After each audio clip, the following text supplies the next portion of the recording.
বামেরা রাজ্যে জনবিচ্ছিন্ন, তাই অসত্য কিছু তথ্য দিয়ে রাজনৈতিক ময়দানে টিকে থাকার চেষ্টা করছে বক্তা বিজেপি প্রদেশ মুখপাত্র নবেন্দু ভট্টাচার্য। সেই সাথে তিনি বলেন 2018-র আগে বিজেপির অনেক কর্মী খুন হয়েছে, তবে বর্তমান সরকার তা ক্ষমা করে দিয়েছে। পুজোর প্রাক্কালে রাজ্য সরকার বিভিন্ন দপ্তরের শূন্য পদে লোক নিয়োগ সহ পদ সৃষ্টি করেছে। রাজ্য সরকারের এই পদক্ষেপকে স্বাগত জানিয়েছে প্রদেশ বিজেপি। শনিবার প্রদেশ বিজেপি সদর কার্যালয়ে আহত সাংবাদিক সম্মেলনে প্রদেশ বিজেপি মুখপাত্র নবেন্দু ভট্টাচার্য বলেন, রাজ্য সরকার স্বচ্ছতা বজায় রেখে নিয়োগ প্রক্রিয়া জারি রেখেছে। সেই সাথে তিনি বলেন, একমাত্র সরকারি চাকরি প্রদানের মধ্য দিয়ে বেকার সমস্যা সমাধান সম্ভব নয়। এজন্য তিনি রাজ্যের যুবদের স্বাবলম্বী হওয়ার বার্তা দেন। ভারতীয় জনতা পার্টি পরিচালিত সরকার প্রতিষ্ঠার পর থেকে কেউ অস্বীকার করতে পারবে না যে ভারতীয় জনতা পার্টি পরিচালিত সরকার স্বচ্ছতা বজায় রেখে কোথাও বিন্দুমাত্র কোনো খাত নেই, স্বচ্ছতা নেই, লোক নিয়োগ করে চলেছে। বিভিন্ন ক্ষেত্রে লোক নিয়োগ করা হচ্ছে, বিভিন্ন দপ্তরে লোক নিয়োগ করা হচ্ছে এবং তারই অঙ্গ হিসাবে গতকাল বিভিন্ন দপ্তরে এই লোক নিয়োগ করা হলো।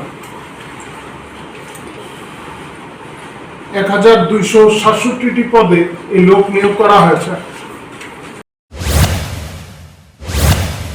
শুক্রবার সিপিএম সদর কার্যালয়ে আহত সাংবাদিক সম্মেলনে রাজ্যের আইন শৃঙ্খলার চরম অবনতি সহ বিভিন্ন অভিযোগে রাজ্য সরকারকে অভিযোগের কাজ করায় দাঁড় করান সিপিএম রাজ্য সম্পাদক জিতেন্দ্র চৌধুরী। শনিবার এর প্রত্যুত্তরে প্রদেশ বিজেপি মুখপাত্র নবেন্দু ভট্টাচার্য অভিযোগ করেন, 2018-এর আগে রাজ্যে অনেক বিজেপি কর্মী খুন হয়েছে, তবে বিজেপি সরকার তা ক্ষমা করে দিয়েছে। এই রাজ্যের মানুষ সব ভুলে গেছে এমনটা না, আমরাও ভুলে যাইনি। 18 নির্বাচনের আগে আমাদের কত কর্মী খুন হয়েছে আমরাও ভুলে যাইনি, আমরা ক্ষমা করে দিয়েছি। আমাদের কার্যকর্তারা প্রত্যুত্তর দেয়নি, আমরা ক্ষমা করে দিয়েছি, কিন্তু ভুলে যাইনি, আমরা ভুলে যাইনি। আজকে বিভিন্নভাবে জনমানুষকে আপনারা বিভ্রান্ত করতে চাইছেন। মানুষ এত সহজে আর বিভ্রান্ত হয় না।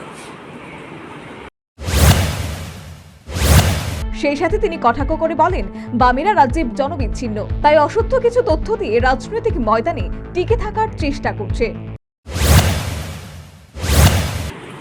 এখন যাদের সঙ্গে গাঁটছড়া বেঁধেছেন তারা বিধানসভার ভেতরে এবং বাইরে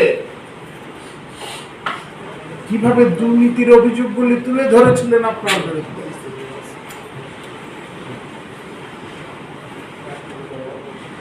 যাই হোক, এগুলি তারা ভুলে গেছেন এরকমটা না, এগুলি তারা ভুলে যাননি। শুধুমাত্র এই কথাগুলি বলে রাজনৈতিক ময়দানে তারা বেঁচে থাকার চেষ্টা করছেন। অসত্য কিছু তথ্য দিয়ে তারা শুধু টিকে থাকার চেষ্টা করছেন। তারা জানেন তারা জনবিচ্ছিন্ন।